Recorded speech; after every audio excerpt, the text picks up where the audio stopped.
to skip the Heilige Shuk. Don't worry. I think it's Mishenichnas Adar, everything becomes Nahafas, everything turns around. So this is the turnaround point, right? Did you start it? Yeah, I started. Started already? Yeah. Okay, Rabotai, welcome to a Thursday night shiur in Eretz Yisrael. Okay, it's good to see everyone here today. Baruch atah Adonai Eloheinu melech haolam shehakol nihiya b'dvaro. Amen. Let's get into the inyan. Before I start, I want to introduce myself a little bit. To those that listen, to those that don't listen, it's still very nice to get acquainted. My name is Asher Gadaev, and I've been where all of you've been, if not worse. I know what most of you, if not all of you, go through, or needed to go through, or what you're going to go through. I'm not Elohim in any way, shape, or form. Yes, there's a certain system that everyone at a certain age needs to go through in order to come out of their shell. And until they don't experience it, they'll never get out of the shell. It's the mitziut of Chaim, it's the mitziut of life. Now, before we continue, B'darkik B'kodesh, I'm going to ask, does anyone have any questions? But please, before you ask, please, nothing about Shidduchim, and nothing about getting married. This is, if you want, I have plenty of shurim on that. I already want to throw up from that topic. Different topics. Anyone? How Go can a ahead. bacher that's burnt out get back into it and not get burnt out again? Great question. Such an unbelievable. How do you deal with the burnout? So, Hammarabi used to say, "Are you bored or you really burnt out?" What's the answer to that? Don't answer. Tachlis both. Yeah. So if you are bored, you were never burnt out to begin with, and if you're burnt out, real burnt out, then you just need a little chizuk and a little change of scenery for momentum until you get back into it. But to say I'm burnt out and you were never to begin with there, in order to be burnt out, you're not even burnt out. You didn't start yet. You see, we think because there's a certain stigma that if you come to yeshiva and you're doing well and everything is good, suddenly, I need a break, I can't handle it anymore. What can't you handle? What is it that you can't handle? You can't handle to enjoy? You can't handle to relax, to have that freebie? Or, I just don't fit where I am. That's not being burnt out. That's being in the wrong place. Imagine a fish. Instead of being in the water, he's outside. He's looking like he's having a lot of fun. He's saying, I'm burnt out, I can't handle it. No, you're not burnt out. You don't belong outside of the water. You belong in the water. So we have to ask ourselves, Be'emet Aval, truthfully, you're living on your own now, quote unquote. Am I really burnt? Or I didn't even start? But that's something that everyone needs to determine on their own. Because we know the mashal of Torah is fire. And the more you have it, the more you want it. I'm going to be honest with you. I remember when I was in yeshiva, I went to South Fallsburg for Beis Medrash. I don't know if any of you even know where that is, or you know what that is. So I was there for Beis Medrash. Yeah, I know. How did I turn out the way I am from such a yeshiva? We'll talk about that at a different time, maybe.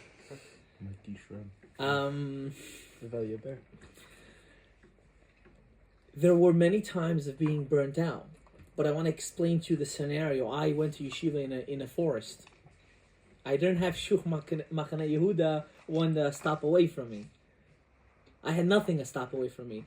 The only life was a 2-hour drive away from me. That's where I went to yeshiva. How did I stay sane? I had a chabura. What does a chabura mean? You have 2, 3, 4 guys. It's called you make it until you drop dead. That means each one relied on the other one to give the other one chizuk in order to continue going. That is an extremely important, I think I speak about this all the time. You need to have good friends. Now, a good friend doesn't mean a person that goes and sometimes, everyone has the years of youth. But Lamaisa, a good chaver is not the one that encourages you to do bad. A good chaver means let's do good. There is a hiccup. Hashem Yazor, we have to continue living. But how do I do better? I'm not here to waste You're in your prime age. If I can explain to you what that even means. Prime age. Nothing holding you back from doing anything. Especially your parents are not here. You have no one on top of you. Maybe Eliyahu a little bit. But whatever the case is, you have no one else like on top of you. This is your time to ask yourself, am I true to myself? Or nistam michartet? Am I just messing myself around? Saying, I went to learn Torah, but really, mani osepo. So the truth is, the kelim is in your hands. But you have to ask yourself, am I in the right sviva? Or was I just thrown into where I was because it has a good name? I don't believe in that. I don't believe in going to places because of the name. I believe in going to places, to yeshiva especially, because there's a toilet. I belong here. They're going to give me the kelim that I need. If there is no kelim, mani osepo. Why am I wasting my time? I'm not growing. And that's something you have to ask yourself. I cannot answer that question for you. You have to answer that question for yourself. But you have to be amiti. You have to be truthful. You can't live in a trala land. No one in the world is going to save you besides yourself. Nobody. That's something we have to ask ourselves. And that's not just over here today in yeshiva. You're going back soon. Well, Ty, you're going back. I know it's dreadful for some people. It will be dreadful for me too. What am I coming back with? Not in a sense, what am I going to show everyone that I have? I don't care about that. People will talk from today to tomorrow. That's not my problem. What am I coming back? Am I going to continue living this life of Torah mitzvot? Am I going to continue having a seder yeshiva to learn? Not because my Rosh Yeshiva or my mashgiach or my friends are here choking me out. No, I don't care about that. They were there to help me get off my crutches, to be samastayatzen, to be able to do it myself. What am I doing about that? A month left, not even. For some people, 2-3 weeks. That's it. Pesach is coming. What should I do? Should I continue? Should I not continue?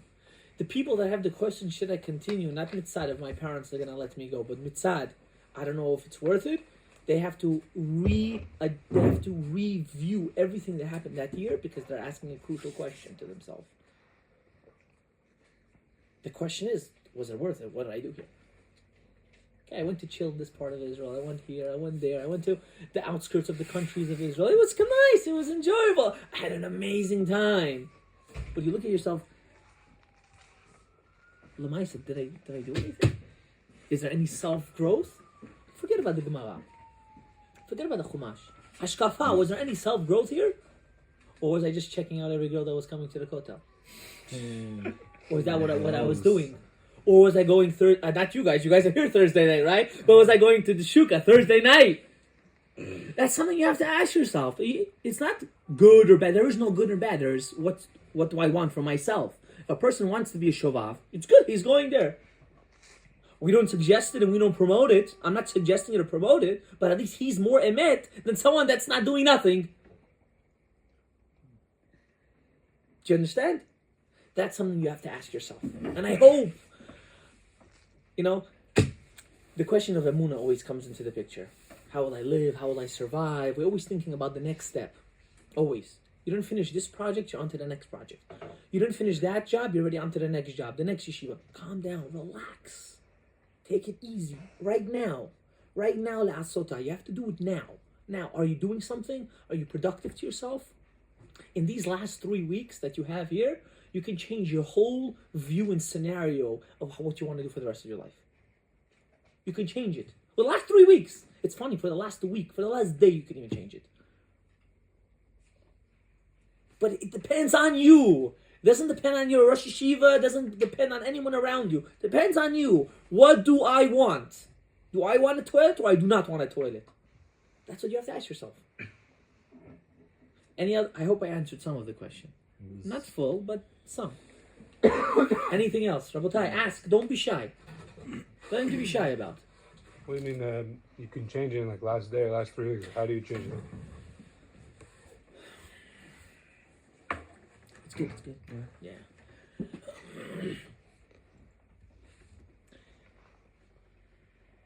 I asked my Rebbe one time,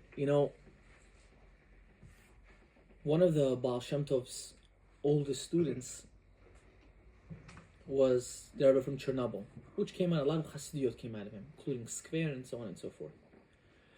The Chernobyl Rebbe, he considered the Baal Shem Tov his master.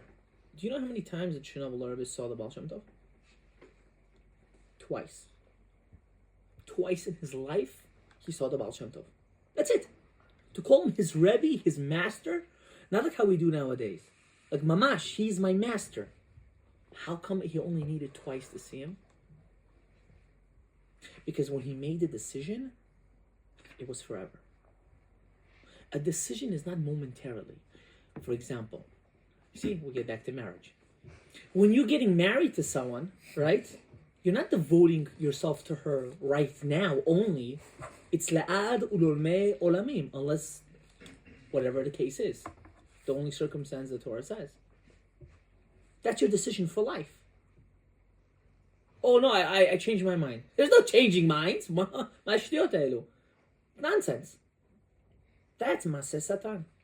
He gives you hirurim of other things to think about, other things to do. You're in Israel now, go enjoy. When are you going to see the land? Forget about it. Go, kaifoy. Who's going to know? Chai Rosh is going to say one thing today, tomorrow. Then he's going to leave you alone. Might as well get rid of it now.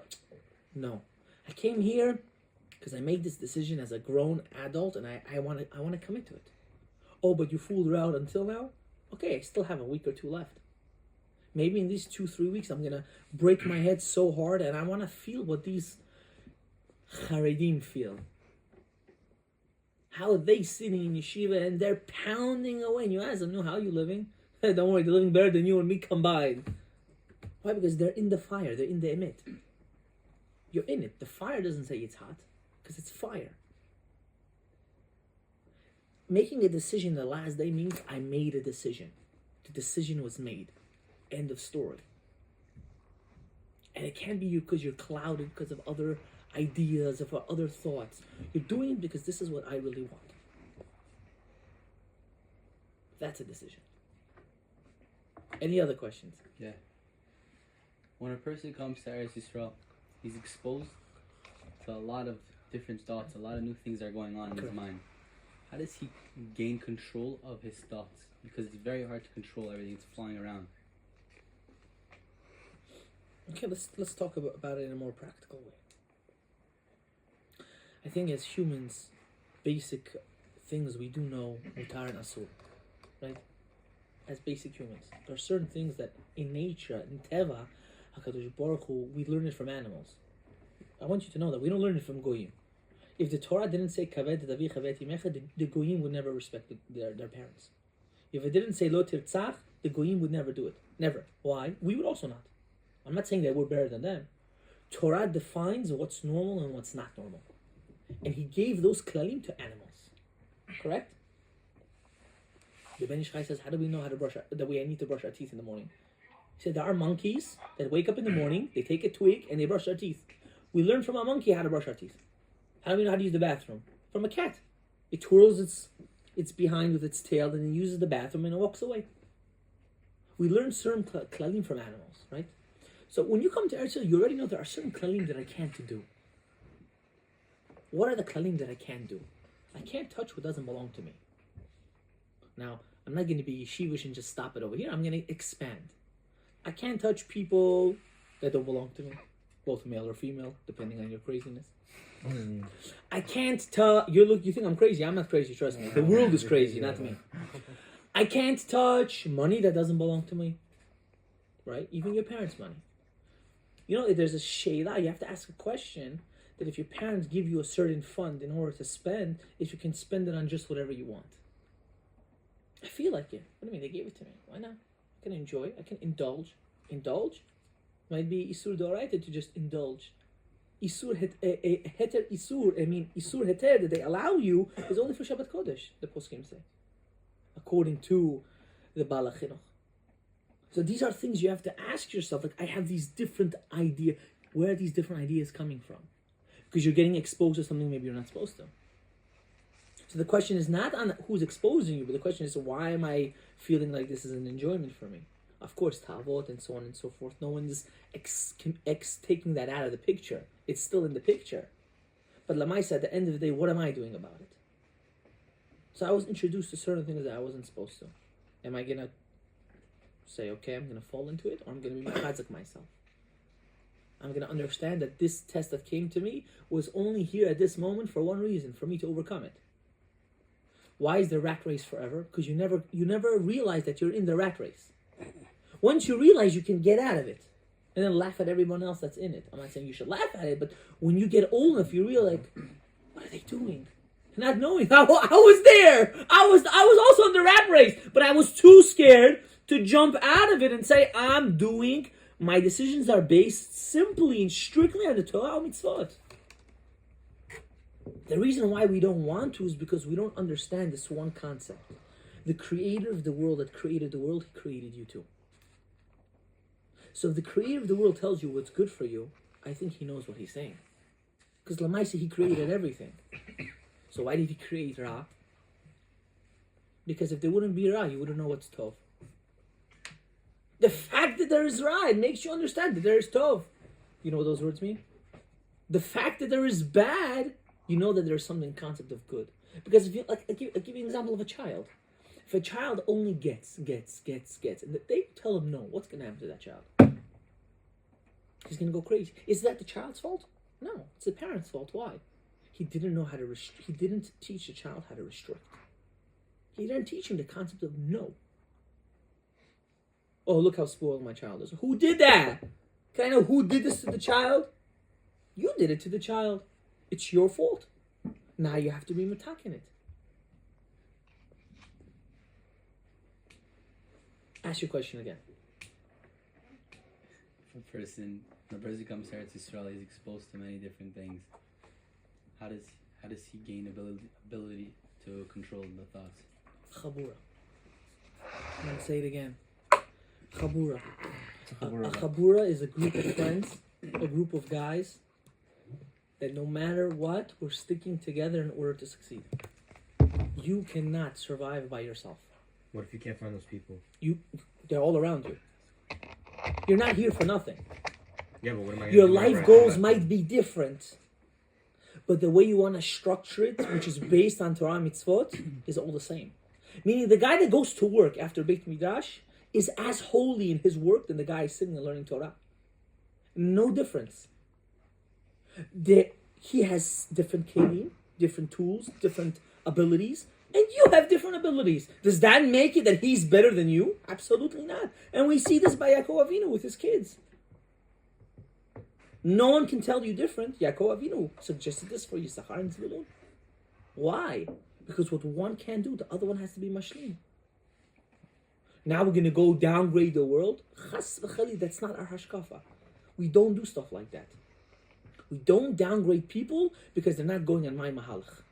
In davar kazeh.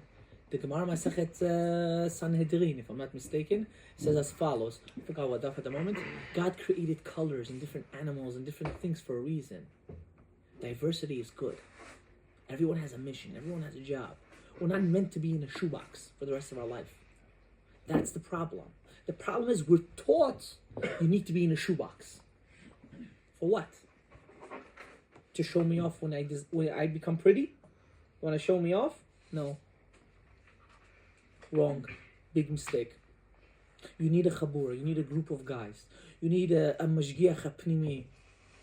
You know, a mashgiach hapnimi, every yeshiva should have one at least, I think. Mashgiach is a guy that you go to, you can tell him whatever you want. There won't be no judgment. There won't be no tattletelling. It's a mashgiach is a therapist. That's exactly what he is. 10 times better than a therapist. Yes, but we're gonna get into that in different details, right? That's really what you need. You could have all that in Israel, but I'm saying, what about when you go back home to America? It's a good question. I know a lot of things is unrevealed yet to most people, but everything is on the works. Everything. You'd be surprised.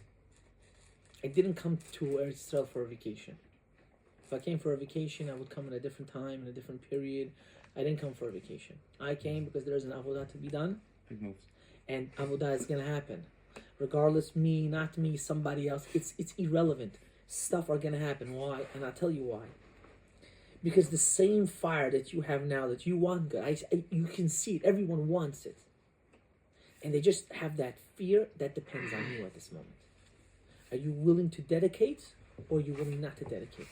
Am I going to have another cash advance student that comes to the shiur? Or am I going to have someone that's going to be a tamidi every day learning Torah? That's what you have to ask yourself. Rabotai, I'm in the loops. This is what I do for a living. Whatever it is. Now it's going back to 47, cash advance. There's new things that are coming about. We're not going to get scheming, credit cards. We're not going to get into all these things, right? I know you'll be surprised what has been revealed. My nose. Right? Right? So all these things, that depends on you. Doesn't depend on me. Depends on you. Where do I want to be? Where is my hashkafa? Where am I building myself? You have other challenges that are going to come. Should I pop the bubble? You ready? I'm going to come home. How am I going to face the fear of the parents? Oh my God. You ready for this? You ready? And this is, everyone has this fear. There's no preparation. I'm going to tell you. How am I going to face? Did you think about that yet? No, my parents. Okay, so some people have it less than other, right? Or maybe not the fear of a parent, but the fear of everyone around me. Yeah. Of, no, you wasted a year. You're ready to be serious with your life. You can start your life. Right? No, you're ready to work and make money. You're ready to be in the rat race for the rest of your life. Are you ready to be a schmuck until the day you die? That's basically what they're telling you. Why? It's not that you're doing it because you're trying to strive for Torah mitzvot and support it. It's all about me. It's all about how can the next guy next to me. That's what it's about. It's not let's not work in unison. Let's not work together. Let's not make it happen. No, I'm eating and you're starving. That's the name of the game. That's not success. Success is determined by, are the people around you also succeeding? Success is not determined, are you only succeeding? Because it's not fun to drink that expensive whiskey and with that cigar by yourself. It's more fun to share it with the person right next to you. And I've seen it time and time after again, which rich people come and they say, everyone just wants me for my money. You want to know why? Because no one wants to talk to you. Because you think your nose is to shalayim. You think you're everything. No, my friend, relax. You're human. You started the same time as he started. Be normal. But we're going to get into that conversation, how we deal with that. Because that's the greatest peer pressure. The greatest peer pressure is not to, God forbid, do arayot, which means do immoral actions with the opposite gender. That's not peer pressure. Smoking weed is not peer pressure. I'm telling you, I've been there. That's not the peer pressure. That's a choice. The peer pressure is when you want to do something and everyone else is telling you no, and you have to fight against the world. That's the peer pressure. That's how you will be judged for the rest of your life. But you know who's judging you for the rest of your life? You yourself at that moment. Because that decision you're going to be making is the decision that's going to be leading you for the rest of your life. I, in my life, take a lot of risks. Maybe good, maybe not good. Most of them were not as good as I wanted. But I know one thing. I can never tell myself, what if? You want to know why? Because I took the risk. That what if, maybe I would have done it different. No, I can't say that. Why? I took the chance. Of course, with the proper dat Torah and so on and so forth. Anytime I didn't ask dat Torah, I always failed. That's the funny thing. When I was a chacham balayla, I failed. Anytime I asked dat Torah, even though it didn't come the way I liked it, I knew I won at the end. Why? Because there's someone else guiding me. I have the proper guidance. I'm not making decisions out of blind hope. Again, finding the right dat Torah is also very important. Someone that gives you advice based on you and not based on him. It's another big thing. These are things you all have to look out for. Because a dat Torah that only tells you to do certain things based on how he structures the way he thinks of the world has to be, that's a bit selfish. Yeah. Like a parent. A normal parent knows and understands that every one of his children are different. I have 6 kids. Every single one is different. They're all born different days. They have whatever you think. They have different numbers, different horoscopes, different years. Everything different. Everything. They're all. But I can't cater to my eldest son the same way I cater to my middle son. They're 2 different people. I can't cater my eldest daughter to my second daughter. It's impossible. And if I'm gonna do that, I'm gonna lose them all. All of them I'm gonna lose. Chanoch nar al pi darko. Same thing you. You are on a continuous chinuch growth on your own. Eventually, hopefully, your parents leave it. Your Rebbe eventually is gonna leave it, and now you are on it forever. The question is, do you have the right kelim? Do you have what it takes to tell the world, bas, alas, I took enough advice from you, and now I'm doing the decision on my own. Any other questions before we get into these inyanim? Go ahead. I know. Wait 1 second. He asked. He raised his hand before. I know you from somewhere. I just don't know where. I used to come to your sheet. Oh yeah. Could be. Um, Go ahead. how do you handle the all or nothing aspect and find yourself a good pace of like? What does all or nothing mean? Like you don't wake up for shop one day and you're just like, okay, like, Shach. It's a new word. I know shach from the Shulchan Aruch. I don't know. I don't wake up for shach. It's new to me too, right? I know. Okay, go ahead. You don't wake up for shacharit, shach. Okay. you don't wake up for shacharit and you're just like whatever. A lot of things that are going on in religion and you don't do like everything. By We have a yourself. problem. We have a problem. What you said right now. What's that problem? Everything or nothing. That's a big problem. It's a huge problem. I'm not blaming Chas Shalom. That's the way we were grown up. Either we have everything or we have nothing. You have to understand one big factor.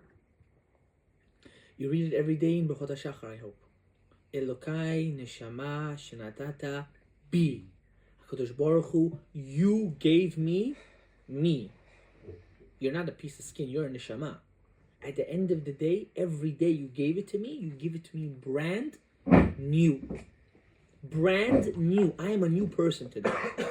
I might have a luggage, but I'm a brand new person. I missed Zman Tefillah yesterday, even better. Even better.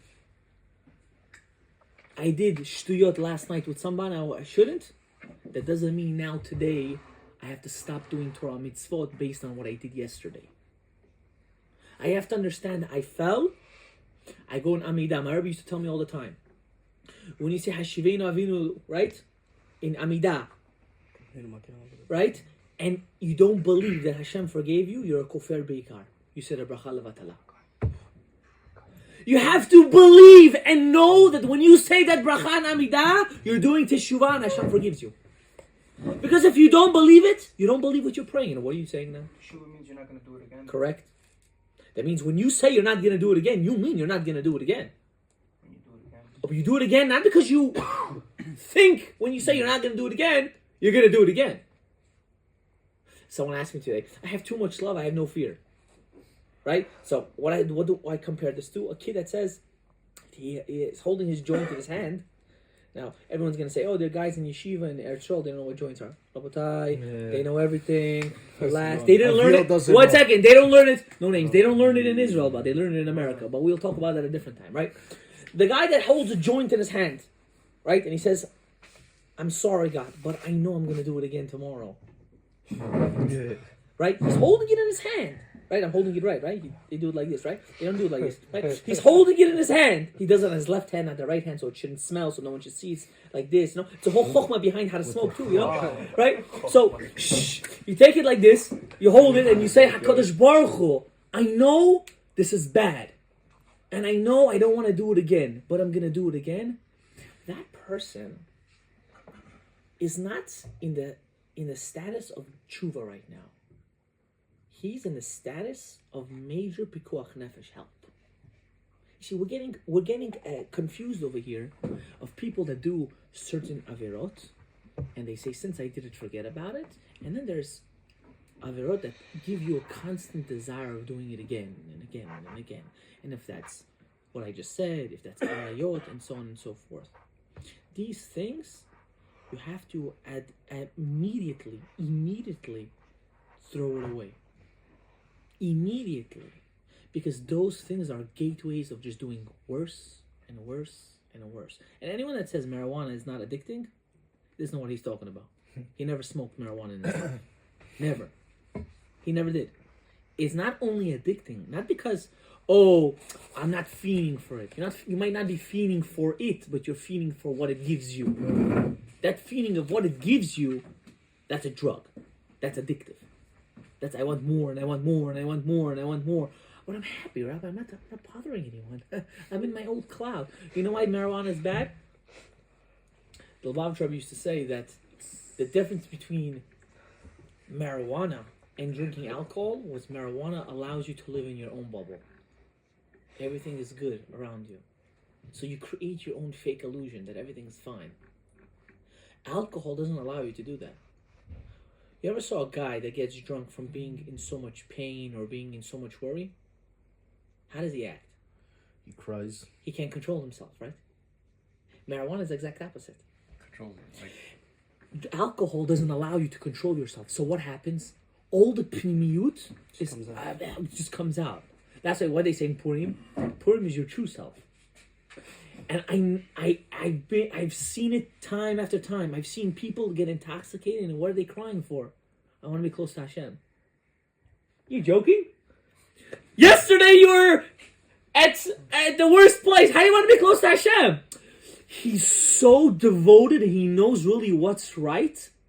He's just scared to take the step. He's scared to say, I am devoting myself to you.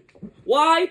Because what is my neighbor going to say? Look at his son. He's in cash advance making millions of dollars. And me? I'm collecting money to get a Gemara. I'm collecting money to get a 40 shekel Gemara. And him, my age, look at his car. Look at that Beamer. Wow. I heard new. The wheels not only in the front now turn, also in the back. There's a thing like that. That you just go right, the car just shifts. I was like, whoa! My brother-in-law took me in such a car. I was like, it's a chashuv. He's like, you like it? I was like, I like it. I would like it better if you paid staka, but he's a big giver. Whatever the case is, right? But you know the and it doesn't end. Now four wheels go like this. Soon the four wheels have to go flat and start going levitating. The tava never ends, never ends, never ends, never ends, never ends. And you ask yourself, how much I'm gonna run for this? What am I doing already? You're making the rich rich and you're becoming poor. That's exactly what's happening. What if it's not your neighbor, it's yourself? Maybe you don't want that yourself. Oh. If you don't really want it, you have to ask yourself, what do I want? And I said this in the beginning. The guy that goes and chills and has a good time the whole time, but this is what he came for, this is what he really, really wants. He's more successful in his doing than a guy that's in yeshiva sitting and saying, oh, I don't know, I'm burnt out, I don't, well, who are you lying to? You're not burnt out. You're not. You never started to. You never started to learn to begin with. Never burnt in. Right? You never got in order to get burned. Let's say you were burnt in. You burnt it. Let's say you're burnt in, change your yeshiva. I'm going to say black and white to you. I don't care who watches this. Change your yeshiva. If you feel, you know how many boys, I work in high school, right? I had parents come to me and say, I know my son belongs here, but if I send him here, I can't. Oh, everyone's going to say, why you're in that school? The parents that listen, the kids got healthy and they became better. The parents that didn't listen, they went through the mainstream, and now they're in cash advance. That's because Rabbi Kleinman's a G. Forget about Rabbi Kleinman. He is a G. His hashkafa is a G. What's his hashkafa? His hashkafa is to love everyone regardless of who they are and what's their background. I'm supposed to care that he has this or he doesn't have. He's a Jew. It's my responsibility to take care of you regardless of how you look or from what background you come. Even if you come from $1 million background, but the parent says, I'm not paying for a yeshiva. Even from that background, I'll take you in. Why? Because I know you want. Everyone wants. The question is, where was the hiccup during the way that you decided you don't want anymore? If you are brave enough to go back in your brain to say this was the point and I'm going to face it, that's where your success will be. The problem is we're scared to go back to that moment. Because that moment opens up a lot of dark boxes. Boxes that we try running away from the rest of our life. But I'm telling you, if you face it with the right hadracha, you'll be unstoppable. Why? Because greater is the plumber that knows how to fix a toilet than a guy, president, that doesn't even know how to talk. Look what that last president did to America. Saraf et hakol. What did he do? He didn't do nothing. I could have been a better president. I'm saying straightforward. I could have been a better president. Look what he did. Why? Because he wasn't meant to do the job. He was a puppet, right? But the guy that's fixing the bathroom, that knows this is what I have to do, he's successful. No complaints. Doesn't make a difference where your social status is. That's what we're really looking for. It's not this. We're looking for social status. That's what it is. And this has been the problem with the society of the world for forever. And that's why HaKadosh Baruch Hu created the greatest system. Kohen Levi Yisrael. He created such a system that even though you think the Kohanim were the highest, at the same time, if there is no Israel, you don't need a Kohen. And if there's no Levi, the Israel can't do his job. And without the Israel, there is no Trumot and Masrot, Maser Ani. There's nothing. Everything gets combobulated.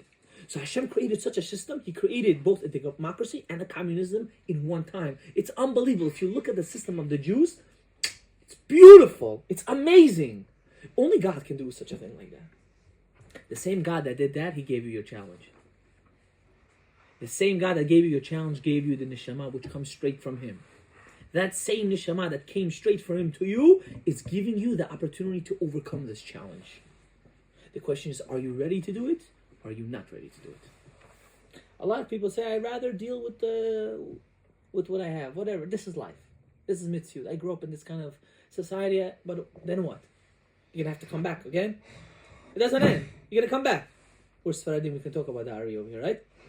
You're going to come back again and again and again until you finish and do whatever you need to do. You know, you picked your family. You picked your surrounding. You picked it. Why? Because you knew what was good for you in order for you to succeed. When Shamayim, we didn't pick to come to the richest family, to the most gorgeous father and mother. We didn't pick that. We looked at ourselves and says, what do I need to fix myself and to fix everyone around me? Okay, I need this. I need this kind of father, and I need this kind of mother, and I need this kind of society, and I need that kind of society. And Hashem said, no problem, you got it. I'm putting you into what you asked for. Why did we ask for that? A lot of kids, if I remember, I would have changed everything. No, you wouldn't. You want to know why? I tell you why you wouldn't change it. Because when you were over there, you saw Olam HaEmet. You saw the truth. You saw, what's that truth? How do I fix myself? How do I take my Nefesh HaBehemit and exalt it that it should go higher than Nefesh Elokit, which is possible. That's our job. Our job is not to just be like angels. He doesn't need more angels. We're here to take that Nefesh HaBehemit that we have for it to help us to do Avodat HaKodesh, as the Baal Tanya says. That's how we have this Yetzer Hara. We call Yetzer Hara. Why? The same fire you don't have to wake up for Shach. How come you have the fire to go chill at night? Huh? It's not different. You're just feeding that fire more than you're feeding this fire. It's not different. The fire started at the same time. Well, what are you feeding? You're feeding this one sand. And this one you're feeding wood. So you're burning this out. You see, you didn't even burn to begin with. You already burnt it out, right? And over here, on the other hand, you put the wood and you say, wow, she's checking me out. I'm not that ugly. Oh, it's good. How much is this? I'll take her out. I will go here. I'll get a drink here. I'll get a drink there. I'm chilling all night. You come for Shach. But you know when you come? Already when you already have dilapidated and you're going in, hi, I'm here and Lishon. And then you wake up again. Rat race. It doesn't hurt you? It doesn't hurt you a little bit? Like, what am I doing? Is this really what I want? Is this really what I came for? I didn't come for this. I came to enjoy, yeah. Ad kidei kach, that every day is a party. I'm not saying that that's what you guys do. I'm just saying, quote unquote. What was your question? The question is, this is something very interesting. Change your yeshiva, right? But sometimes a lot of people can think that, let's just say, I'm the problem, not the yeshiva. Why should I? I mean, a lot of guys can victimize themselves, like, oh yeah, it's the yeshiva's fault. How do you know whether it's your fault, you're the fault, or the yeshiva's fault? There is no fault, there is no right, and there is no wrong. There is kesher. Do you have a kesher with a yeshiva, or you don't have a kesher? What does that mean? Kesher means a connection. Are they playing your tunes, or they're not playing your tunes? What does that mean? As an example. I'll give you an example. Let's say you want to learn more. But you're still in the first. You're in the first. You're in the first shir, right? But you're saying to yourself, I surpassed this. I know how to. I picked up the kelim, and you go to the mashgiach. You say, "Can you test me? I want you to test me. Maybe you'll see what I don't see." And he tests you, and he says, "You still need to do a little touch up. Go back after a month. Come back to me." That's a normal mashgiach. If you go and say, "I surpassed," he says, "No, you didn't. Forget it. You still belong. All Shana Rishonos belong in the first thing. Don't ask me. It's not changing. It's not happening." Now, what happens to this guy? He feels very depressed. Now, did he do anything wrong? Did the Mashgiach do anything wrong? They both didn't do anything wrong. They're just not a good shidduch. It's very simple. I told you an extreme of a positive. Now let's go to the extreme of a negative. You have nisyonot. Baruch Hashem. You're human, and I'm very happy for you. You have nisyonot. And these nisyonot, you want guidance. But anytime you talk to your mashgiach or to your yeshiva, he doesn't give you, not the advice that you want, but the advice that's helping the problem. That's a problem too. It could be that he can't relate to it. It could be that he doesn't understand. You could tell him, I'm having a problem with my parents. Bonagid, right? I don't want to talk about the other things. I have a problem, I'm going back now. I don't know what to do. This and that and blah, blah, blah, blah, right? The whole 9 yards. And he can tell you, listen, you gotta do what you gotta do. I'm not here to force you. Or he tells you, you gotta go against your parents. Torah, Baba, Kibud Avayim, Halacha, Shulchan Aruch, ba, ba, ba, ba, ba. He gives you that nice Litzvisher hit, ba, ba, ba, ba. And you're saying, Habibi, it's not gonna work. I still get hit with a belt at home. You're telling me about Torah and that follows Shulchan Aruch? What are you talking about? What are you talking about? And he doesn't give you the right approach. That's the problem. That's a huge problem. And it's not that you told him once, twice, 3, 4, 5, and the problem is not getting fixed. You have to confront and say, maybe I'm not a good fit here. It doesn't stim. It doesn't stim. You have to be true to yourself. To find the right yeshiva is as great as finding the right wife. Why? Because with the right yeshiva, that's the right fundamentals for the rest of your life. With the right wife, it's continuing those fundamentals until the rest of your life. I say it all the time. Getting married is the greatest gift and the greatest pleasure in the world if you marry the right person. If you marry someone that's right, understands, willing, everything is together, done properly, everything, the best relationship you'll have in the world. Same thing in yeshiva. If you click with the Rosh Yeshiva, you click with the Chaverim, and you have the same goals, and you want to grow, it could be everyone's in a different pace. But the hashkaf and the mind of the yeshiva, everyone is growing, everyone is doing well, and you're not like at the outskirts, that's success. But once you become a chopped meat, that's a problem. And you have to confront. Again, to tell you a personal story. When I was in 9th grade, I say this all the time. I was as dumb as this table. This table had a higher IQ than me. I promise to God. You can ask my parents until today. That's cool. I went to MTJ. They don't even believe. They don't even believe where I ended up in my life. I promised you. My father and mother talk about it all the time. Like, how the heck did this guy, like, the shovav of the shovavim, how did he at the end start giving? He's preaching Torah. We thought we'd have to bail him out of jail. And I'm telling you, if I wasn't religious, I would be in jail right now. I'm telling you right now. If it's for murder, theft, tattoos, I'm telling you, I love tattoos. I would have gotten I always dream what kind of tattoo I would have. My whole back, from my back up, I would have something coming out, just as a tease, To get the person looking at me, what does he have? And just to check me out the whole way through. It's a chokhmah behind it, right? It's such a chokhmah behind it, right? At the end, what happened? I had a good chabura. I had 3-4 guys that said, you're falling, I'm going to pick you up. I said, leave me alone. I had a girlfriend in high school. I was chilling. What more can I want? But I had guys that used to take me from my neck and say, you're going to do good. I said, leave me alone. You're going to do good. I had a friend one time that called my girlfriend at the time and said, leave him alone. This kid has potential. Leave him alone. Can you imagine what kind of friends I had? Now, Rosh Yeshivas are going to see this. They're going to say, oh, this pritzut. No, yes, they're right. It is pritzut. Don't get me wrong. But you have these challenges. Who am I going to lie to? I'm going to tell you don't. You live in a box. You're all ready to get up for shir, for shach in the morning. You're not ready to go to no shach and no bach and no batich. You're not. You're not. So what's going to motivate you? You know what's going to motivate you to go out to shacharit? Hashem's waiting to hear you. Hashem is waiting to hear you more than that girl is waiting for you to buy her a drink. Because Hashem wants to give you and you're not ready to take. But she's willing only to take and not give you anything.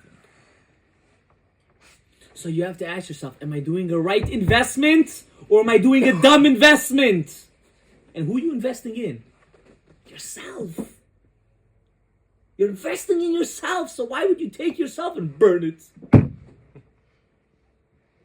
I see the hand, 1 second. So I was telling you a story about myself, right?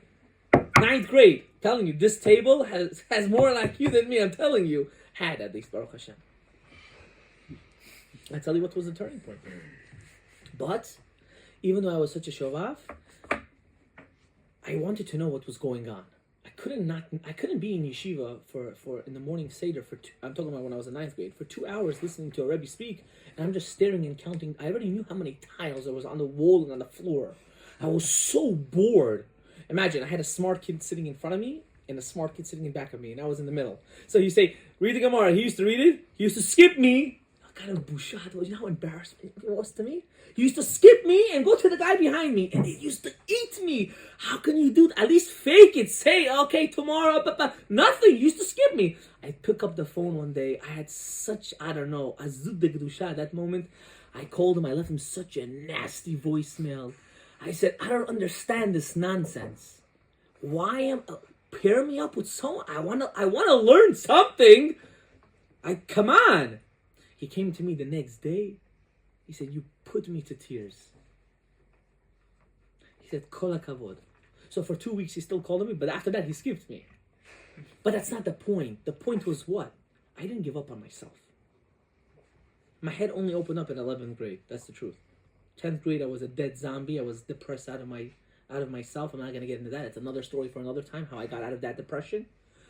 11th grade, I don't know. I know it was through tefillot and praying and praying and praying. Boop! One day, I understand the sugya. Unbelievable. The next day, I understand Tosfot. The next day, people were asking me, explain this. And my Rebbe looked at me like, what happened? I don't know what happened. I don't know what happened. What happened was that I didn't stop praying. I used to sit in shacharit. I used to pray Amidah. I used to cry like a baby. I miss those days so much. If I can explain to you how much I miss those days. For crying, Hashem, help me. I want to understand. Why are you doing this to me? Am I not good enough for you? You gotta make me be a schmuck. And I came from a prestige family. I didn't come from a Shlomazel family. My father's a Rav. My brothers are Rav.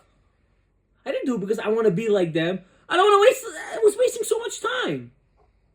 Give me something. It should go into my head. And poof, Hashem gave it to me. Because I didn't stop annoying him.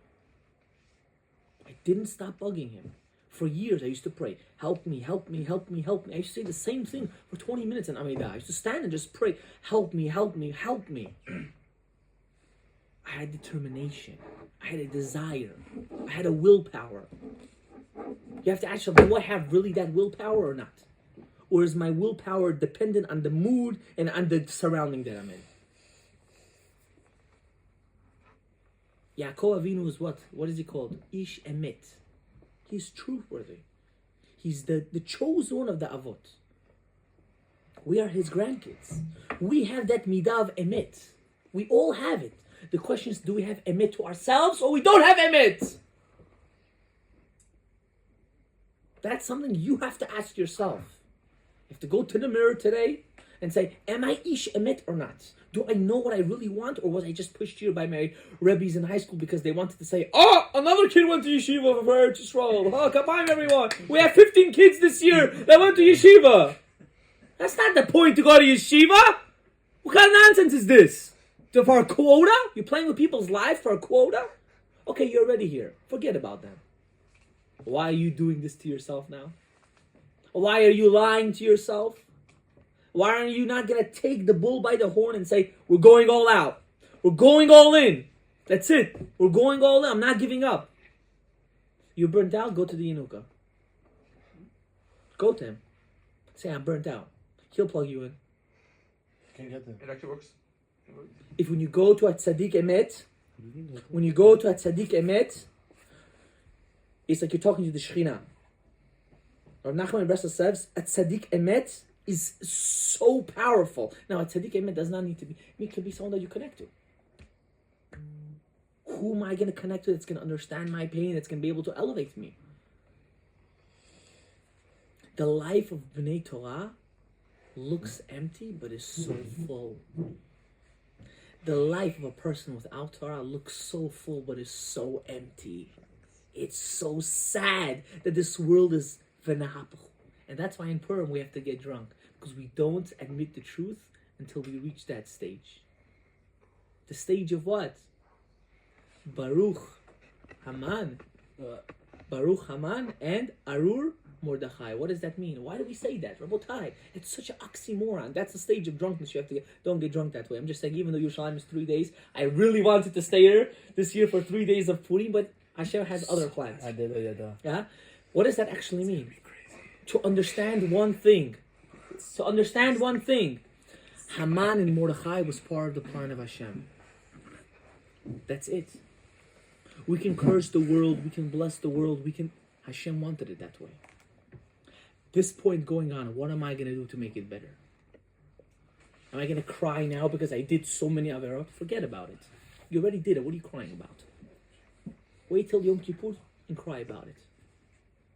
I have to ask myself now, what am I doing about it? Oh, I did this other. Mazal tov. You know how my Rebbe told me, you want to stop doing the cardinal sins for young men, which is what we all know what it is, right? It's called Shazal in Derech of the Torah, which is Shichvat Zer Levatala, which everyone talks about, wasting your seed, right? How do you stop that? You know how you stop that? By stop even thinking about it. Not by thinking about how to do 1,000 times tshuva on it. I'm not thinking about it. Don't come to me about this until after I get married. I'm not thinking about this.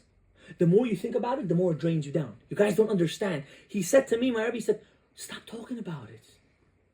He said, what are you doing to yourself? When you're young, you're hot, you want to do everything, all the tikkunims, roll in snow, fast for all the days, Shovavim just passed, you want to do this, pidyon nefesh, He said, you want the greatest tikkun? He told me, stop thinking about it. Do Ratzon Hashem, go learn. Do chesed. Go do this, go do that. You're too occupied with it, you think you're a malach you became. What malach? Maybe malach hamav, right? What malach? Stop thinking about it. Stop thinking about averot. Think about mitzvot. If you would invest a quarter of the time you're thinking about sinning and thinking about doing mitzvot, you should forget about it. Moshe Rabbeinu will all be sitting here. And it all depends on who, but on yourself. Oh, wait, what if the person made the decision already numerous times, but he's still not enjoying his learning? And you're just not connecting and just not going? He has to change his yeshiva. He's not in the right setting. How do you choose the right yeshiva? Oh, that's a good question. $1 million question. That's a good question. Make that. Definitely. I'm all on camera. We're not putting down any yeshiva, picking up any yeshiva. I'm saying, I know that not people... going to promote. Yeah, that has nothing to do with promoting, not promoting. We don't do stuff like that. But, by saying all this, I will say, you need to talk to an ish emet about it. Someone that knows the yeshivot, someone that, even though things are at works and things are, I'm not here to publicize or say anything, but you need to speak to someone that's emet and that wants your interest. Now, I would tell you to speak to your parents, but I don't know how good or healthy that would be. I would tell you to speak to your rabbis in high school, but again, I don't know how good and healthy that would be either. You have to find that. I'm not going to tell you to speak to me. That's being haughty and retarded. I'm not going to do that. Plus, I don't know all the yeshivot here, so I wouldn't be able to guide you anyways. But you need to find someone and you tell them, someone that's emet, I'm not happy. I'm not learning. I feel like I am in between the cracks. Floating. Existing. Low. I'm part of a system. That's what it is. I'm part of a system and I don't feel like I belong. That person has the responsibility. Ask Ariel. He's in America. He's in Israel for a reason. I used to tell my students back when they used to come back from Eretz Yisrael or the ones that live in America. I said, you have a mitzvah aseh to wake me up at 2 a.m. if you have an issue. If you don't wake me up and you were scared to call me because you thought I was sleeping, I have to answer for that. If you're not going to call me, it's worse for you. Call me, you have an issue. You have to find someone that you can bother all the time. Don't feel bad for him. Feel bad for yourself. Remember, feel bad for yourself. Don't feel bad for him. Feel bad for yourself. You're right now investing this year, this 2 years, whatever, 3 years, right? We have people that are already third-year Beit Midrash, right? You have to ask yourself, you have to ask yourself, how can I get better? Who can I connect to that's going to let me and lead me on to that? That's something that a person has to ask himself. Do you have a question? No? Yeah. Go ahead. So we know about the concept of Ishtadlut, doing your best efforts and whatever. And then, but let's say God already decided A, B, C, and you're praying for D, E, F, and you keep praying. You're gonna get D and F. How do you know at what point to stop? And just saying that, and like accepting that this is what God wants. Okay. Let's say you want to try to example, you want to get to yeshiva. You try doing your efforts. Maybe just God doesn't want you to go there. How do you know if it's God's decision? First of all, we have to understand what Hishtadlut means, right? Hishtadlut means I do everything. How he said, I call the right people, the right connections to try to get me in. I pray. I do everything for it. I'm going to tell you a small story about myself again. You ready? I hate staying home in the summer. Why? What did staying home for me mean? I had to work. That's what I wanted to do and keep the money. I had to work for a family member for free. And not have a childhood. That's what it meant. I hate staying home in the summer. I wanted to get the living lights out of there as fast as possible. But I was a Shabbat. And no sleepaway camp wanted to accept me. No, I didn't go there. Listen to the story. All my friends were going to a Litvish camp. Yes, that was it. You said it. I didn't say. I already know. And listen to the siyata. I until today I pray for that person, but I want you to hear what happened. They told my menal, there's no room for him. He can't come. Out of all the kids that are going, I couldn't go. I know why. I heard him speak. Oh, he's a little bit jumpy. He might not go derech of the camp. Okay. I went to Hashem. I said, how can you do this to me? You don't see I'm trying to do good? I said, I'm keeping Chalav Yisrael from now on. Actually, that's not true. A friend of mine called me and said, keep Chalav Yisrael, maybe something will change. Now, I'm a guy that loves Snickers, Twix, Rolly, M&M. I liked all of that. Chalav Stam for me is like, you go to the grocery store, you want to snack on something, right? You're not going to go, take a chocolate. I said, HaKadosh Baruch Hu, I'm making with you a deal. I'm giving it up. Camp started. I didn't get in yet. I said to Hashem, I gave my word. I'm still not going to eat Chalav Stam. A week passed. One of the guys called me and said, there's an extra bed here. No one's taking it. I called my principal. He called someone else. The guy told me there was a guy from Canada out of town that had to come, but he had a mini stroke. He was a young kid. He was born with a heart disease. He can't come. There's an empty bed. Do you still want to go? Oh. I said my bags are still packed. I didn't unpack yet. Camp started. It was already a week. I said my bags are still packed. Can you come pick me up now? He said yes. I told my parents like this. Salamat! I'm leaving. They're like, how? What? Where? When? I said, I don't know, but I'm leaving. And I took my stuff. I remember I had that long... How the Ashkenazim have the nice rolling ones. Yo, I had one, a duffel bag from Amazing Savings, $15. I put there my bed sheets, my towel, my blanket, everything in that one duffel bag. I didn't even know how it fit until today. I came home with garbage bags full of stuff, right? I went there to camp. I said, I'm ready. Is your hishtadlut to that level? That's what you have to ask yourself. Is it to the point that you're willing to say, I'm leaving, I'm going to yeshiva, regardless of what happens, I'm walking into the first day of Shir? But I'm saying not always you get what you want. Correct? So I'm saying when But do you just accept that it's what God wants? I'm saying that's hishtadlut. What does the halacha say? Until when can you tell someone not to do an avera? Of course, there's a Rav that comes down and says we don't do it these days unless you know that he's going to listen. But halachically, let's go back to Shulchan Aruch. Until the guy's going to hit you. You have a mitzvah to lehochiach. We don't do this. Yeah, we have a mitzvah until the guy's going to say, "Shtats, get away from me." Why? You know you did your hishtadlut. Until the point that what?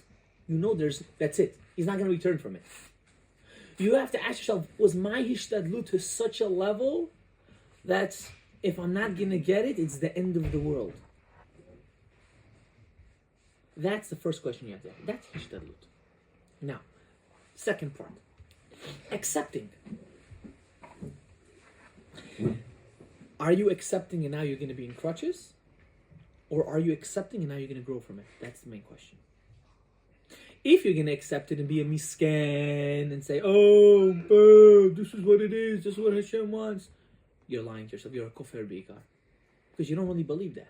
Because if you would believe it, you would not stop doing whatever you wanted to do to begin with. And continue wherever you want, with Correct. whatever you have. Correct. To deal with what you have and say, this is what it is. That's If the accepting, people around me are not going to help me, I have to help myself. You have to reach to that point. That's called true acceptance. Not, I tried, it didn't work out. Halas, it's not for me. That's not accepting. That's called not believing. That's what you have to ask yourself. So the way we ask our questions is already based on what? How I feel. You're wrong. Our life is not based on how we feel. It's how we see things around us. Why do some people like to be around certain people? He gives me a good vibe. He's just fun. So you're doing it because you're crippled. You don't know how to be fun and exciting and so on and so forth. So you need him to give you that chizuk. Okay, it could be that that's not an extreme, but Lamai said that's the reality of how we look at things. Right? Oh, for Purim, we're all going to that yeshiva. Why? Yeah, Rabbi, you have no idea. Over there, it's wazoo. Everyone's off the walls. Right? You're not going because you really want to be the book and you want to do... want to be in the, part of the matzav. No. You want to be part of the matzav? There's a war going on. Go. Enlist yourself to the army. Be part of the matzav. Oh, for that no one's willing to do. What happened? Everyone went down? Right? Everyone went down? Go, enlist. Go. If you're not learning Torah, go enlist. You're not going to do it. You want to know why? Because even though that might be the right decision, it's not something you want. So at the end of the day, what is the decision? How is the decision made? By yourself? By your own wanting? I'm not advocating to go to the army. It's not as though I gave an extreme again.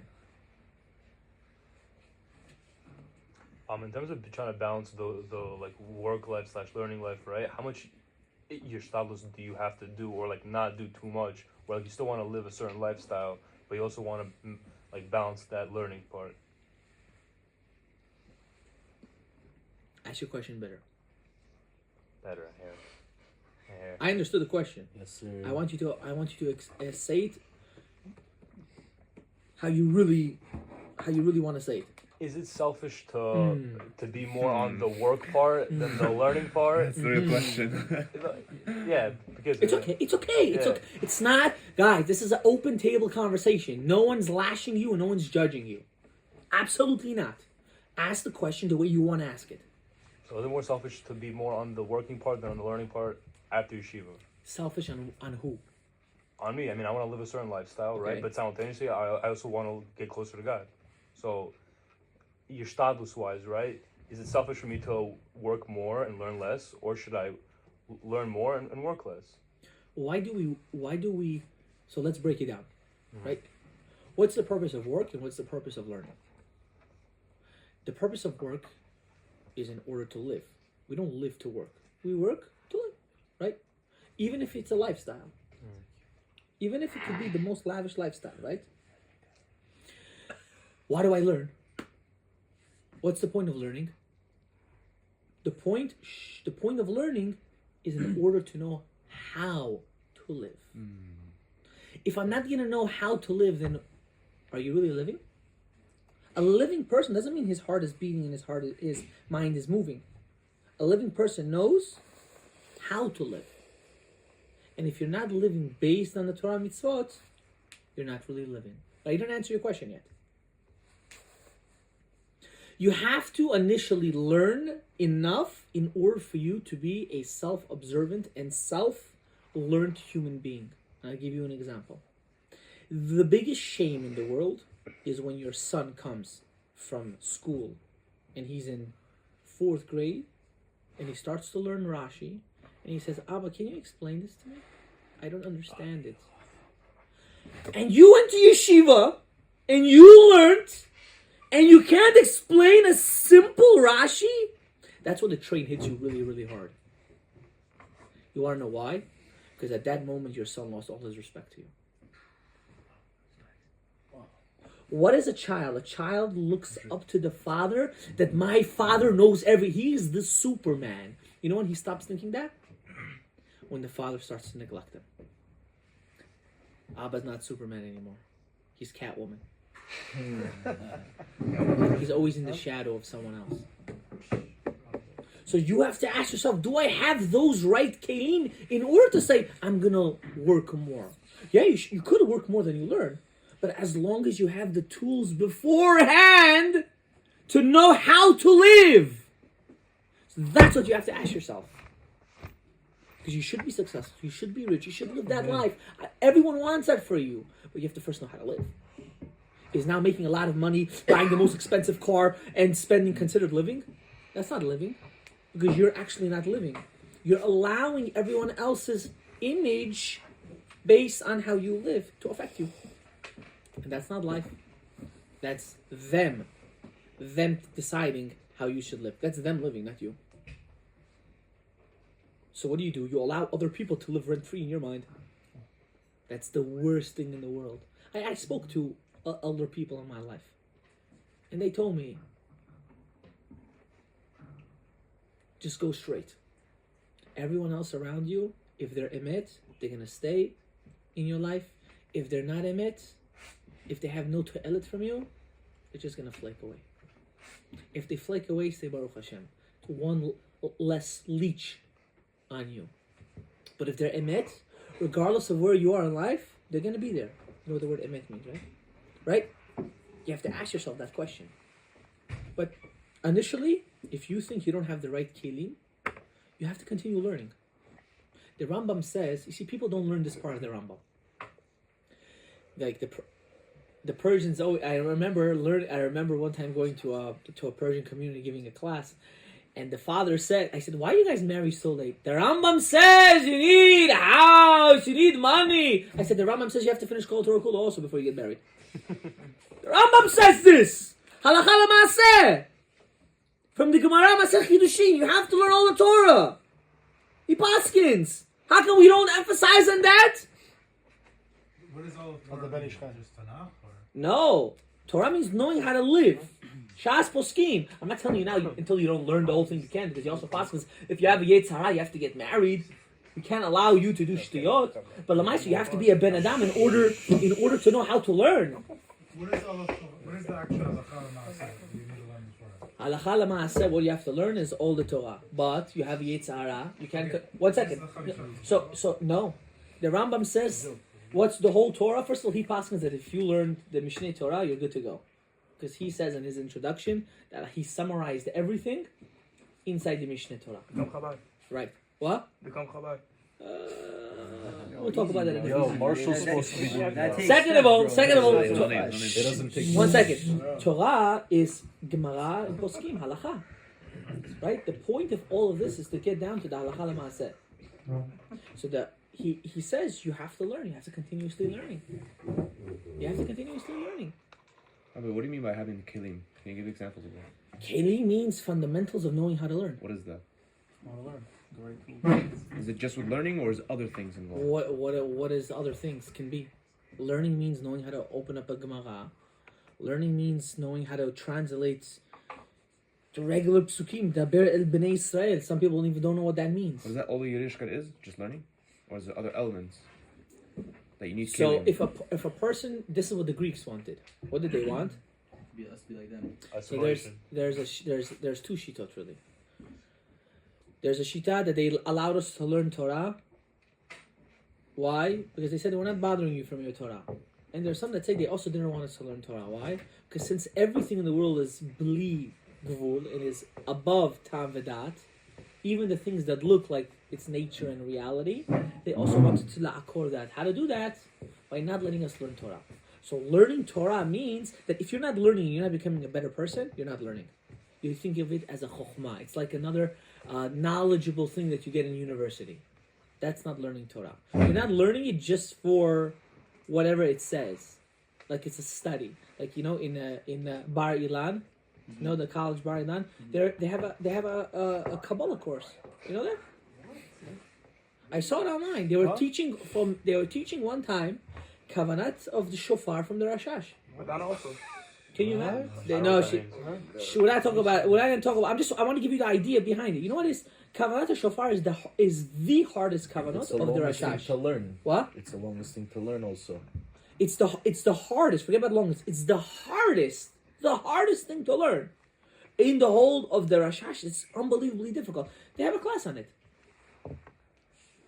What do you say about that? Why? Because they look at it as a chokhmah. They don't look at it as a avodah. Avodah means it's a work. Avodah means if I'm learning this, I have to change myself. If you learn Torah and it doesn't change you, you're not learning. It makes you a different person. It allows you to be a different person. If you're not doing it, you're not learning. Go ahead. Oh yeah, I'm sorry. Wait. He had a question. Go ahead. Okay, so usually when you're in yeshiva, like for more than after 1 year, usually it starts to happen. Like your friends are coming to visit Israel, like they left after Shana, they left in the middle, and like you're talking like, yeah, I'm learning, I'm having a great time, this and that. And then after like a few minutes, they're like, yo, it's time for you to tap back into reality. It's time for you to come back. You're, Yeah. is that, are you supposed to take that musar, or are you supposed to be like, It's not musar. It's kfira. you're not supposed to listen? Reality? What is reality? They're like, yo, you have to come back, bro. You're in your bubble, la la land. What's a reality? If this is not the reality, there is no reality. Right, I agree. It is a bubble, though. It's a Saying, shadow. but at the same time, you have to be a. So I'm human gonna being. answer. You're a human. Let's break it down. Let's break it down. Right? Right? Okay, let's break it down. Kokomosh. I've never seen in my life that a cat willingly, that means it had other options and it decided to physically be with a dog. I never saw such a thing. A cat knows that if there's another cat, it has to live with a cat. Right? So Hashem created nature and he created Tevin and he created a reality. Now, what else do they say to you? I'm going to answer you. Who's going to marry you? You're living in a bubble. You got to work. Who's going to provide? Yeah. The same one that provides for them is going to provide for you. The same God, the same one, not different. That's going to make them get a wife, that's going to kebab them, that's going to make them want them to work and make money and just spoil her, is going to find you a girl that's going to cherish what you believe in, what you love, and spoil you. Wow. That's the difference. The question is, do I believe in it or I don't believe in it? When they come and tell you, oh, look, wake up to the reality, say, 1 second, before you tell me you're Musar, let's learn a little bit. Let me give you a little bit remembrance of what yeshiva was like. Don't take them to Ben Yehuda. Let's learn a little bit, right? You sit down with them and say, I have a question. What do you think? I don't know what sugya you're in. If this and this happened, what would you do? You know what 90% of them are going to say? I miss this. But I'm in the bubble! How come you miss the bubble? How come you miss the bubble? Because they're really in the bubble. They're lying to themselves to give them validation that the choice that they made was right. Now, I'm not telling you it's not right. It could be that it's right. But when you start to downgrade someone else because you want to pick yourself up, that's a problem. You have to thank Hashem that you cut them out of your life. Not that you did or you didn't, because you don't need a friend that's going to start mocking you. If he's mocking you, leto'elet, like not a musr, but for let you grow, good. But if it's a mocking you because saying you're wasting your time, those are not chaverim. I'm sorry to say. You shouldn't like contemplate it, like maybe I'm not growing as much as I should. What's there be to at this. contemplate? If I'm drowning, I'm saying I'm having fun, I'm drowning. You're gonna contemplate. Maybe I should also go. Yanu, maybe I don't know. Maybe I don't know. Maybe I should also drown. He's having so much fun. Ya Habib, look at him. He's having the time of his life. Suddenly you see the bubbles. Bloop, bloop, bloop, bloop, bloop, bloop. Oh, Chaval. His fun has expired. Why do you need that? Now again, I'm not telling you the yeshiva lifestyle is for everybody. What I'm telling you is that if you made this decision to be here for 2-3 years already, whatever the case is, you better work your tuchas off, because you are representing the whole Klal Yisrael. I want you to understand that. You're representing every man that ever wanted to learn, you're representing. So it's like it's like Congratulations! Yes, it's a big responsibility. You want to know why? Because every person that one day will see you walk on the street and you'll have a Da Torah family with a wife that goes in Derech Torah, and your kids are in B'derech Torah, and they're respectful and they're nice and they're going, every rich person is going to look at us. I wish my kids were like that. Yeah, I know. I give everything to them. They don't even say hi to me. They don't even call me. What are you going to say? I'm going to say, Habibi, it's worth it to live in the gutter, but at least I have those people around me.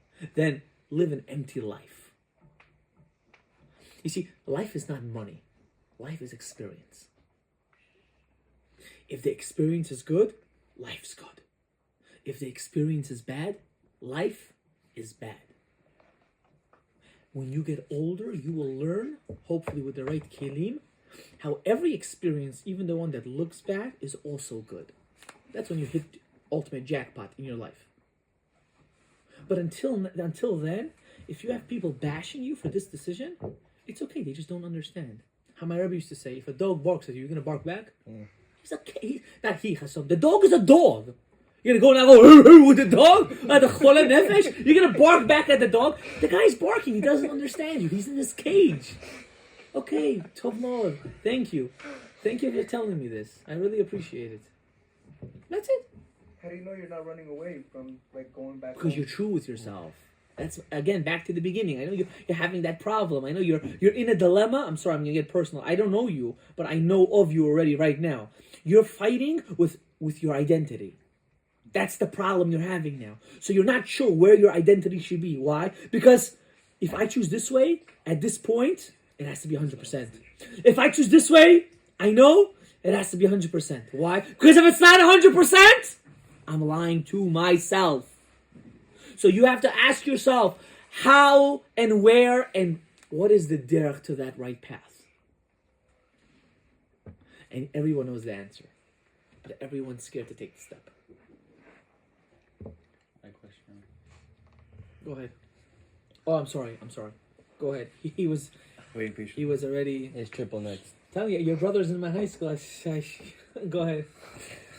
We've been talking about here about how we make the choices that we make, and when we're better people, we shouldn't do certain things. I have a question. You mentioned before also how the person who's alone, the person who drinks whiskey and cigars alone, he's not the happy person. How does a person? We're speaking about all this, so how does a person even become to where they are that respected person who doesn't need to drink whiskey and cigars alone, but rather he also doesn't just have his nose up in the air? How do we go ahead and become like that to where our nose is where it should be? Only by having Da'at Torah. What does that mean? Only by having, it's called a teacher, but someone that you're connected to. Because as much as you go up in life, if you don't believe that everything you got, God gave you, I'll give you another example. It says Moshe Rabbeinu, he writes himself, he is the Anav Mikol Hadam. Are you joking with me? Imagine you're writing a book, right? And you write, you were the most beautiful man on earth. What are you gonna think? Heck's wrong with this guy? Humble guy. Such a egotistic guy. He thinks he's beautiful. Huh, look at him.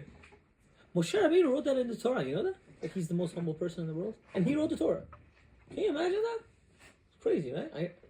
It flabbergasted. It made me crazy. When I read it for the first time, I was like, I don't want to follow this anymore. What is you telling me he's the greatest? Anav? What? What's the pshat? Hashem's Torah. Hashem told him to write it. Hashem told him, you're going to write as follows. And he knew he was the most humblest. But you know what he understood? His humbleness came from where? It came from God. That's what he knew. He knew that he worked for it and God gave it to him as a gift. We have to understand that positive criticism can only come from people that you respect. That's why when you have a teacher, a Rebbe, someone on top of you that guides you, you'll accept it more than anyone else telling you it. Because you know he's doing it for your benefit, not for anyone else's benefit. The greatest happiness is happiness that you can give to another. The greatest joy in the world is to see other people enjoying. It's a fact. To enjoy by yourself, it's kind of boring if you ask me. I'm telling you the truth. There are some things in life that I've done myself. I said, I wish I had my friends. I wish I had... Why did I bring my wife? No, my wife didn't... I came here not for vacation. I was just two months ago, I was in Panama for vacation with her. Right? Right? And what happened? Rabbi Eliyahu over here told me Malava Malka, A, B, C, D. No, we've been on the phone for a very long time deciding a lot. He was deciding a lot of the decisions, of course, with other decisions being made. And I said, I want to be there. Malava Malka? Such a chizuk for everyone that is in Eretz. I'm going to be there. So I booked a ticket for myself. But then I asked myself, I'm going to enjoy all this enjoyment by myself. I'm not going to be able to really enjoy. So I said, I'm going to bring my wife with me. And I brought my wife. And we have work, and we have family, and we have everything. But how am I going to celebrate this simcha? And yeah, we worked hard, whatever it is. But to take the credit only on myself? Busha v'cherpa, I'm lying to myself. She worked as hard, if not harder, for all of my success than I did. With her Mesirut Nefesh, out of the ballpark. Out of the ballpark. Hey, this is for you. You ready? Yes. When I got married, for like 7-8 years, I brought pennies home. You know what means pennies? Pennies. My wife was supporting me the whole time. Every move, she never blinked. Never blinked. Amazing. Never blinked. She could have said, Shate, get up and get a job. How long am I going to live like this? How long? She never said anything. Not one time. I cannot remember one time that we got into an argument. She says, I make more money than you. Not one time do I remember such a thing. HaKadosh Baruch Hu knows that if you are doing good and you're helping, He's going to give you a matana. He's going to give you what you deserve.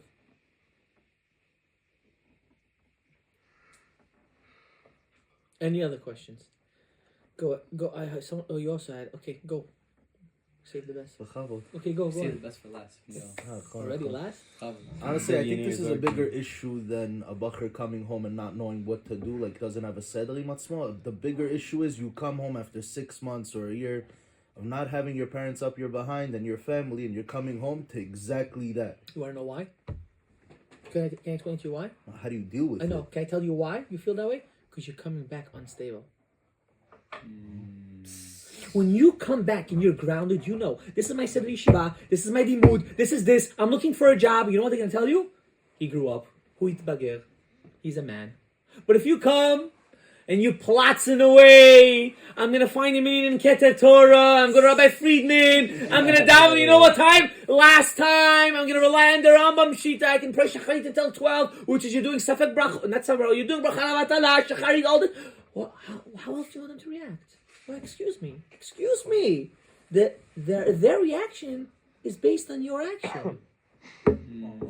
Every action has a reaction. Okay, אני רוצה להיות ער עד אחרי I want to stay awake until after 12:30. The parents like, אתה חייב להיות, but you have to come home at 12 o'clock.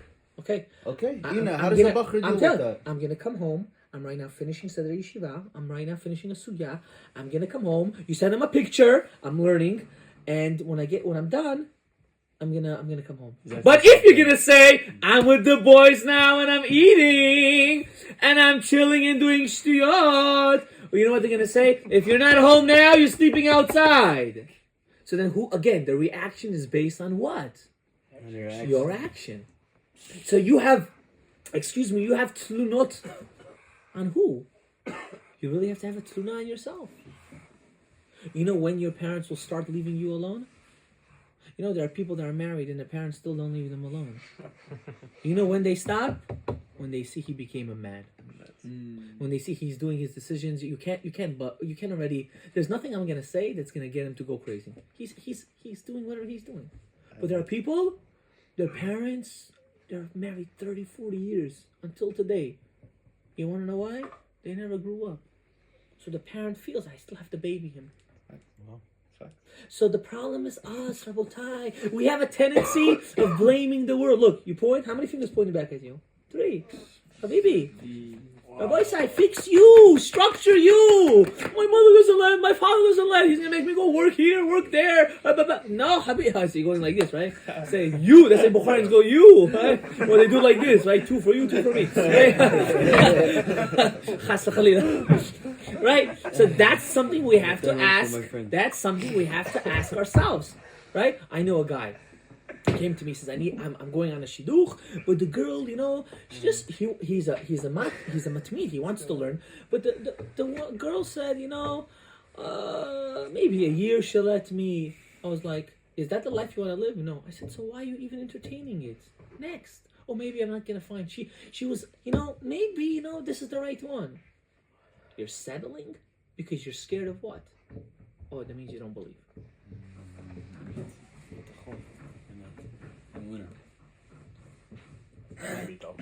Go ahead. You had something to say? No? Hey. Go ahead. Maybe then we can start the shiur. This is just the intro. If you guys gotta leave, you guys gotta leave. I'm not. No It's way. not the leaving, it's the ADHD, it's the cigarettes. I also have. Oh, this is not. I went to a place yesterday. Sorry, I went to a wedding yesterday. Unfortunately, I had to be, but whatever. I went anyways. And suddenly, I see everyone smoking indoors. It's normal. I like this wedding. This is I don't have to go outside. No, it's Hashem. I was like, you got it. That's it. So maybe not now. Maybe we can have a break. We'll have a smoke break, and then we can smoke cigarettes only, and then we can come back. No, whatever else is not. We're not gonna get involved. Go ask your question.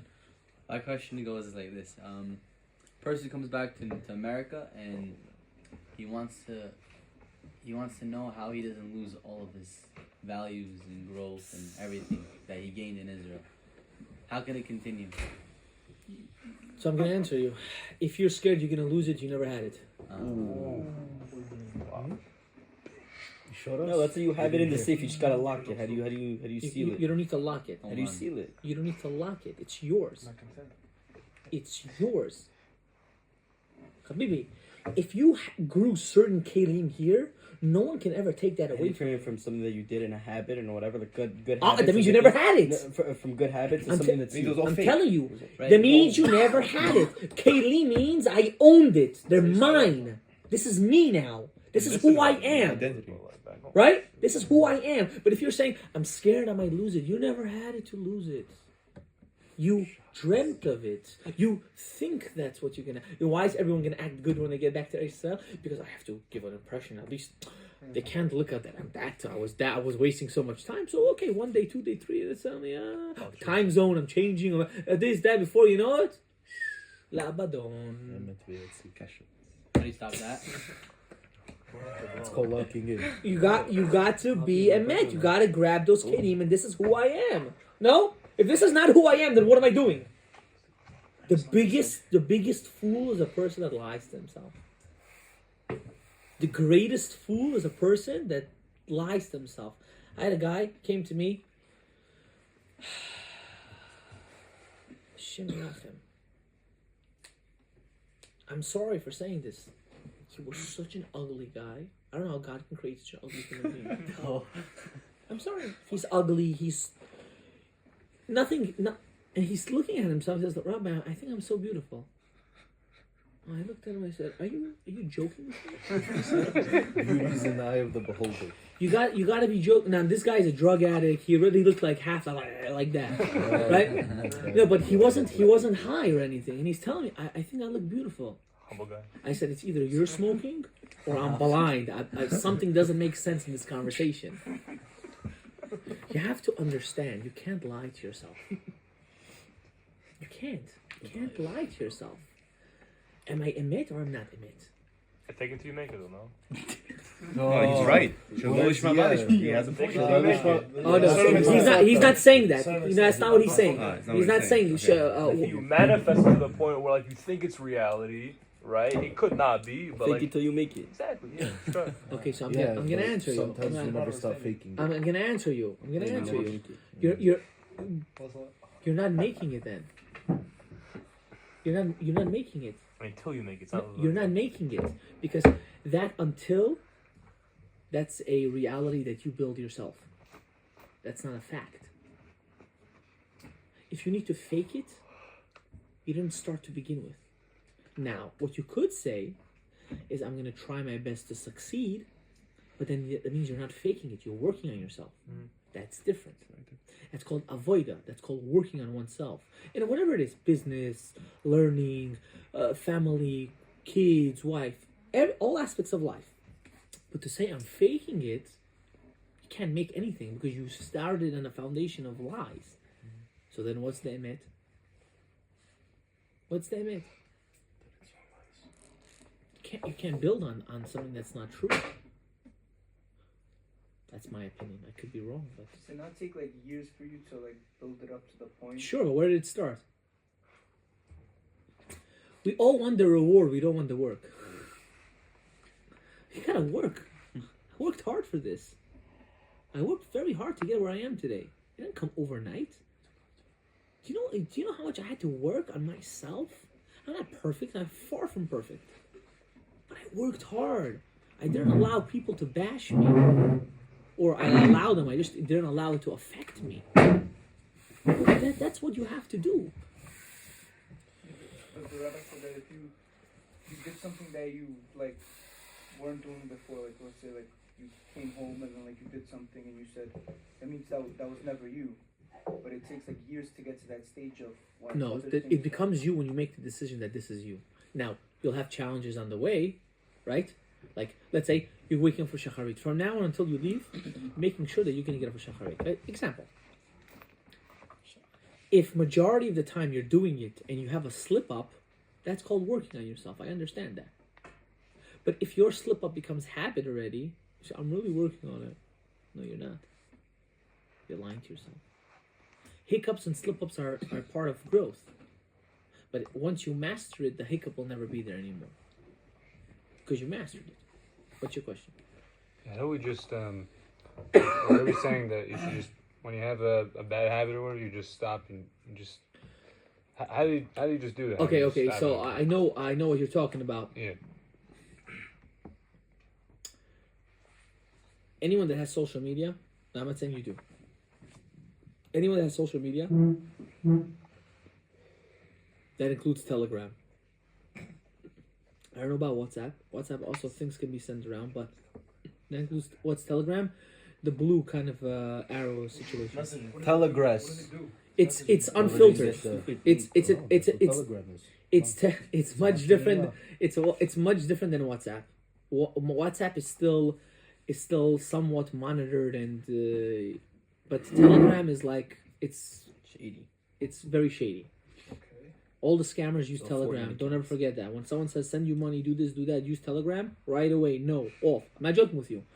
You're laughing. I know people that got scammed with hundreds of thousands of dollars. Facebook, no? Yeah, fake it. Marvel, all this stuff. Okay, wait. If you have social media, you will never control this sin. Never in your life. It's impossible. Now, the more you think of it, the more it drains you down. Because then what happens is you'll only learn about it. You'll only want to fix it. You'll only want to take care of it. But at the same time, you're destroying it. Why? Because your mind is only on that topic. But if I give you an example, if I take you a sugya and Gemara, just an example, right? Or halakha, whatever, to each one their own. And you start learning. You don't even have time to think about a sin. You're too busy trying to figure out what does Rav and Abai really want from my life. Why are they actually fighting? And then you go to the end of the Gemara, they're not even fighting. One's talking about there, and one's talking about there. So why did I need all this? You want to know why you needed all that? To make you think outside the box. You see, when we learn Gemara, we learn it very dull. We don't look at the whole picture. Like, where are they even coming from? Why is this his opinion? Why is this his opinion? How come Tosafot follows this and Rashi follows this? But once you start learning and you start to understand the bigger picture, that means you take yourself out of the sugya and you start learning the psukim, you learn the Rashi, and you start to understand why they even had the argument to begin with. You look at them, they're geniuses. How did they come with this even? This is a genius idea. But what? We were told learning Gemara is primitive and you have to be smart in order to understand it. No, you don't. You have to be smart. You have to understand sometimes lumdishness is not for me, and I have to learn Bikiyas. And what Bikiyas for my Rebbe was I tell you what Bikiyas for him was? Gemara, Rashi Tosfot, Tur, Shulchan Aruch. That's Bikiyut. Be'iyun is all the Rishonim and Achronim on it. And understand? That's what's for my Rebbe what was considered Bikiyut. Until I don't understand what's going on, I'm not moving from the Gemara. We have to get this idea out of our head that Gemara is only for smart people. It's a foul. It's a lie. It's a lie that the Derech HaYeshiva put in everyone's head. It's a lie. Anyone can learn Gemara. Anyone. If you have the right Rebbe and the right Kelim, you can learn Gemara. Wait, what about not even regarding like Shazal, like even anything a person? What does Pirkei Avot say? Avera only comes to you when you are bored. When your kli is empty, that's when you do averot. So a lot of times, I'm sure it happens to other people. Like I'll be, a lot of times I'm starting to get into something, like yeshiva, whatever, and then I'll have an outside, like family, something going on in the family or this, that. People are trying to get a hold of me, and it's like taking my brain out of it. You turn off your phone. I want to explain something to you. You want to succeed in yeshiva? Time of Seder, there is no phone. Phone doesn't exist. I'm saying, even if it's not there, like they're talking about all kinds of things that are happening, it occupies your mind. Okay, so let me explain something to you. This is everyone has this problem. I'm going to break it to you. You ready? You're not here to save the world. You know what that means? Your father and mother have an argument, example, right? And they want to put you in between. I'm not getting involved, you tell them. Oh, why not speak to them? Okay, I'll talk to them. You never talk to them. It's not, your job is not to be your parent's therapist. It's not your job. I want you to understand that. You might be even going over Isur of Kivud Av'em to go start fighting with everyone about their problems. I know it's you're Bukharian?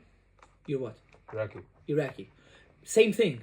Same cholent, same thing. Different spices. It's the same thing. All the Middle Easterns, even though we're Asian, but we have that same thing. Persians, Bukharians, Iraqis, we all, Tunisians, we all under one flag.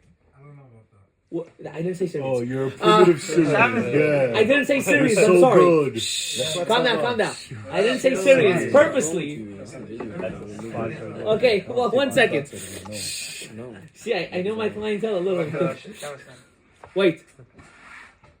It's the same thing. We have to be everyone's doctor, everyone's helper, everyone's therapist, everyone's banker, everyone's this. No, I don't exist. I'm right now learning. Selfish, huh? It's not selfish. It's not selfish. And you know what? If you say it's selfish, it's a good selfish. And I'll give you an example. Let's say you're going on a shidduch. You ready? Stop recording because I said shidduch. Say you go on a shidduch, right? And your father and mother say, "I'm telling you, this is the best girl for you." But you don't think so. You gonna marry her? You're selfish. It's the same. It is exactly the same. If not, what I'm saying is much more what's important than that. Why? Because you're building yourself. You're building yourself. You're in the prime years of your life. Why you have to be everyone's therapist and helper?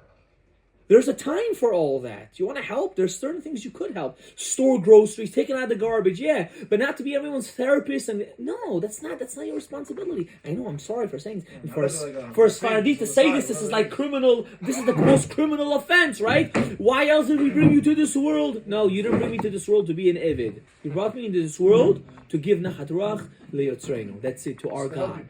What? To help. You're right. But if helping people makes you neglect yourself, you're not helping. Chanukah, you ready for this? I don't know if you watched that shiur that I gave. Chanukah and Shabbat. If you have money for one, which one do you like? Shabbat. Why Shabbat and not Chanukah? Because you first help your house before you help outside. Outside is Chanukah. You do pursue nieces for everyone else. Everyone look at me, I'm doing this. Shabbat is for what? Why do we light Shabbos candles? You're doing it for Shalom Bayit. You can't say, I'm going to help the world. And you neglect your wife, you neglect your kids, you neglect the whole world. How about them? They're not human? Unfortunately, sometimes you have to do the same thing to yourself. If you're going to go and right now be everyone's little thing, you know what's going to come out of you? You're not going to have anything at the end. So, phone calls, this, that. You have to mentally block it out of your brain. I know it sounds very, very chitzoni. You have to mentally tell yourself, I can't help them. The only thing I can do is pray for them. But if there's something that you could help, that it's not mentally draining you, you do it. Can you get my medications from the store? No, my rabbi said you can't. No, I'm going to judge you then. I'm going to go help to get my mother's medications, whatever the case is. But now suddenly she needs a therapist. Your sister doesn't talk to me, and this one doesn't talk to me, and I need this help, and I need that help. And your father is home all day, doesn't do nothing. And what is this for you? You need to vent. Okay, vent. Let them vent. But now that you can't function. Now that you can't function, that's a problem in you. You have to learn how to. Mental barriers. Lo nichnas. It doesn't affect me. Go ahead. Fire back at me. Go. Ask. It's okay. It's open discussion. It's open discussion. But where's the koshi? Where's the hardship? It's okay. Please. Say good, say better. I'm saying, how do you know the fine lines? You want to help people. You want to you know what I mean? If it doesn't affect your day to day, you're not helping. You're doing destruction. You can't help. Let's say a person needs that or whatever it is, encouragement, whatever it is. You're right. If the other person gets a toilet, you do it. But if suddenly it starts to affect you, if they want you to get involved in personal things, that's a problem. That's a problem. You shouldn't do that. You shouldn't get involved. I'm telling you. There's times a person will only turn to you. That's the thing, or whatever it is. Correct.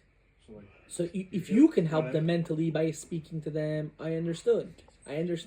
But once they start trying to get you involved and making you now get in between, help the situation, how much can you do, how much can you help, and they tell you this, and you can't learn because of this.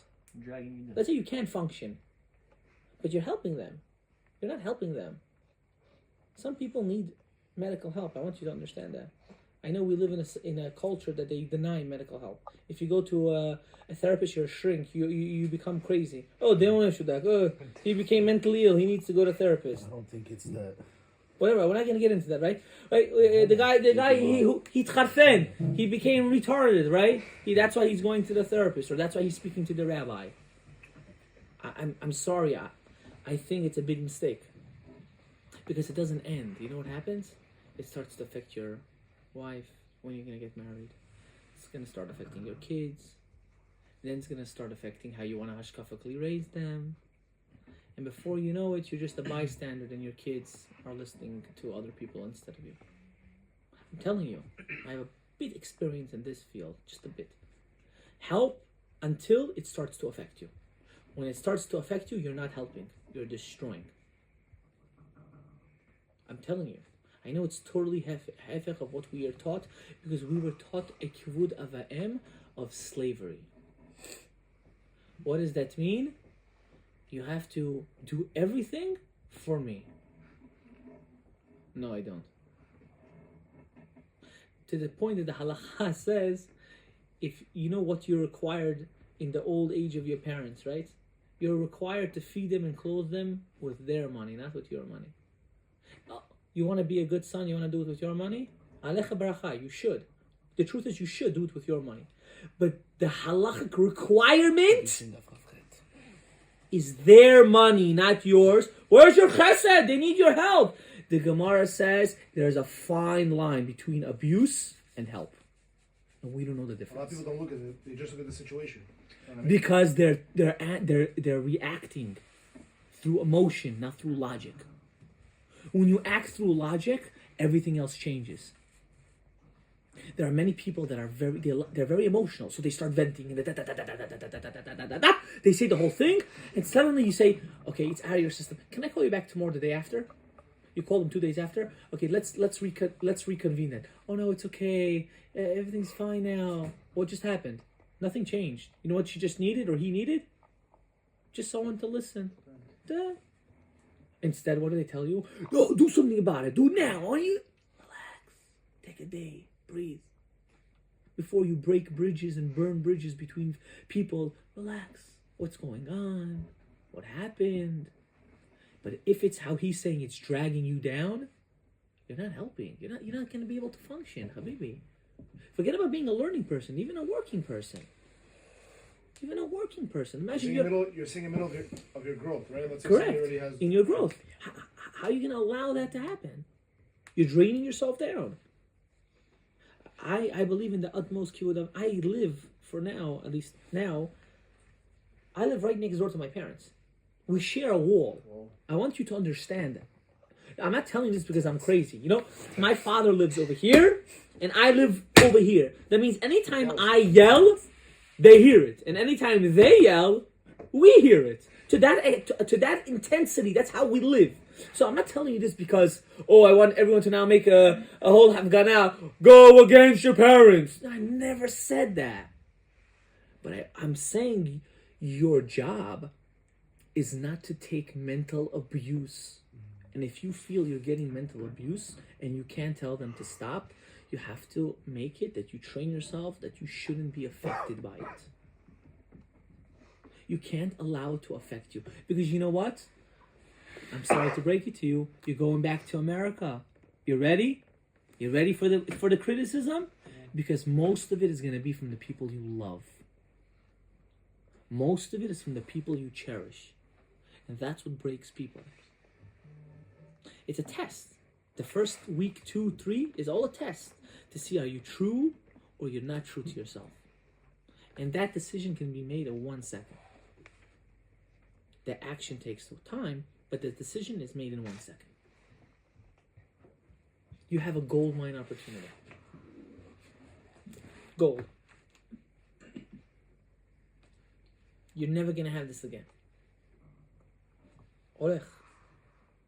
The only way you can fix it is by making the decision now. Whatever it is. Make the decision. I'm gonna be emet. Maybe if you're gonna say it's not for me, I'm emet. It's not. I didn't find it. It's also emet. But you have to be true to yourself. So how do we know necessarily what's the right path? Like, how can you figure that out for yourself? So, do you think you would be wherever you are today? If I tell you 4 years ago. Yeah? 5 years ago? Probably not. 6 years ago? What made you had that point that you started to, you flipped? You don't have to answer. Yeah, okay. You don't have to answer. Okay. There's a reason why you had that flip. Yeah. There's a reason. There is no mikre. Mikre doesn't exist in Judaism. Chances doesn't happen. You are the way you are today because that's what Hashem wanted you to be right now. The question is right now, what am I going to do about it? You see, opportunity comes all the time to us, but we just don't realize it. I didn't know why for many years how I ended up as a school teacher. I never understood it. It always bothered me, actually. I thought I was always much better than that. I can talk, I can work in marketing, I can be cash advance. I could have made a lot. When my friend, two of my friends got into the game, this was early, in the beginning, when everyone started to get in, my friend begged me. He said, "You don't understand. You're gonna make so much money. You're gonna be making. You can make an airplane with so much money you have. You can make it out of your money." He said, "Come work with me." I said, "My friend, I'm not doing it." He said, "You're gonna regret it tomorrow. Come do it." I didn't do it at the end. And now I understand why I do what I do. I didn't go to public school because of him. Not only me, it was other people too. Rabbi Levi, Rabbi Shai. Why can't you have a balance? You could. You should have a balance. But if that's what you want. But I'm saying now you don't need that balance, right? Right now at this moment. So then why are you thinking about the balance? That's what bothers. That's what bothers me. We're too busy about having the balance. You didn't plow your field. How you already marketing? I'm saying things are coming up. Well, it's not like you're supposed to block it out completely. It's not reality. Ask that question again. Ask it. How are you just supposed to all the things that that are coming up? How can you just block it out like that? It's soon to happen, and but you're just not thinking about it. You're being very oblivious to it, and you're not thinking about it. I need you to ask it again because I really don't understand the question. How do you just how do you block out? How do you block out I'm not telling you to block out anything. I don't know why. I don't know why you think I'm telling you to block it out. Oh, you're talking about all the rasgavor, all the words that people are gonna tell you. Is that what you're talking about? Yeah. Okay. I'm gonna be honest with you. It took me many years to master that.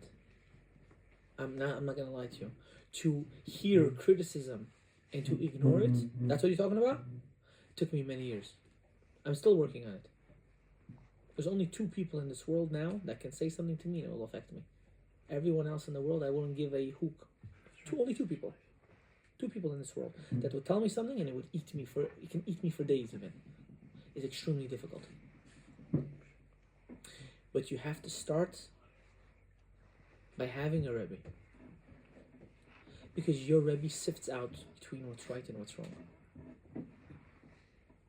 If you don't have a Rebbe, you will not be successful. You will not.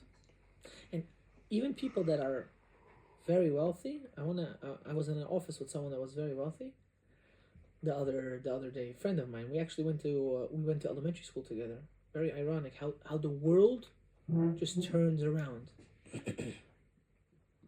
He looks like a cartel dealer. When I asked him about certain questions, he said, "I have to ask my rabbi." I freaked out. I said, "What?" He said, "Yeah." He said, "I learn with him every day. Derech Hashem, he learns every day with him. And I have to ask my rabbi if I can do A, B, C, D." I was shocked. The ones that you think don't have a Moreh Hora'ah, you'd be surprised. You know what he told me? I got so embarrassed. He said, "I have a filter on my phone." When he told me this, I started to cry. I said, "I think that I don't need a filter because I have to work with people." He works with millions of dollars on a daily basis. He said, "I have a filter on my phone. I don't have social media." My hair, he doesn't have hair. That's the funny thing. My hair went up. We give ourselves all the excuses and tirutzim in the world. All of it. When you start to meet people, you realize life is much simpler than you think. Blocking yourself out comes with Moreh Hora'ah. Why? Because automatically it's not your decision, it's the decision of Hashem. automatically, when you know it's a citizen of Hashem, you can't feel hurt about it. My Rabbi told me not to. Doesn't affect me. Doesn't affect me. Easier said than done. Easier said than done. Yeah, that's where it comes. See your whole circle just not like that. That's where comes priorities. Am I going to sleep on Shach or am I going to go to Binyan on Shach when I get back? Are my parents going to see that I'm serious or not? And if they tell you the excuse, there are no girls in the world that wants a guy that sits and learn, bluff. Shtuyot. It's all shtuyot. Hashem put you down in this world, and how many days before did he make your zivug? 40 days. He said, Ploni is going to marry Almonit. And that's what happens. You have a shidduch before you were even conceived, Habibi. Before your parents thought of conceiving you, you already had a shidduch. Hashem is a shadchan. Can you understand this? God is a shadchan. Does he have nothing better to do? He has to be mishad. He has to do. Forget about how they look at it. Forget about them. That's your problem. You're too worried about how they think of it.